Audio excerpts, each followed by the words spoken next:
Committee ಅವರಿಗೆ ಹೇಳಿ ಧಿಕ್ಕಾರ, ಬಿಜೆಪಿ ಕಮಿಷನ್ ಹೇಳಿ ಧಿಕ್ಕಾರ. हमारे मांगे पूरी करो, हमारे मांगे पूरी करो.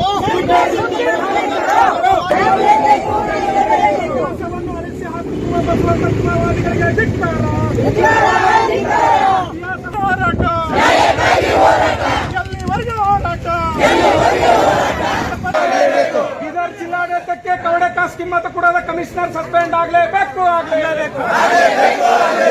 ಅದಕ್ಕಾಗಿ ಹೋರಾಟ. ಬಸವ ವಿರೋಧಿಗಳಿಗೆ ಧಿಕ್ಕಾರ. ಅರಿವಿನ ಮನೆ ಉಳಿಯಲೇಬೇಕು. ಅದಕ್ಕಾಗಿ ಹೋರಾಟ. ಎಲ್ಲಿವರೆಗೆ ಹೋರಾಟ? ವಿಶ್ವಗುರು ಬಸವಣ್ಣನವರಿಗೆ, ಬಾಬಾ ಸಾಹೇಬ್ ಅಂಬೇಡ್ಕರ್ ಅವರಿಗೆ, ವಿಶ್ವಗುರು ಬಸವಣ್ಣನವರಿಗೆ, ಬಾಬಾ ಸಾಹೇಬ್ ಅಂಬೇಡ್ಕರ್ ಅವರಿಗೆ ಮಾಡಿರುವುದು ಅತ್ಯಂತ ಖಂಡನೀಯ. ಅದು ಸರ್ಕಾರದ ನಿವೇಶನ, ಸರ್ಕಾರದ ಜಾಗ, ಅದು ಸರ್ಕಾರದ ಕೆಲಸ. ನೀವು ಯಾಕೆ ಮಾಡಿರಿ ಅಂತಕ್ಕಂಥದನ್ನ ಈ ಪ್ರಶ್ನೆಯನ್ನ ಜಿಲ್ಲಾಧಿಕಾರಿಗೆ ಕೇಳಿದಾಗ ಅವ್ರ ಬಾಯಿಂದ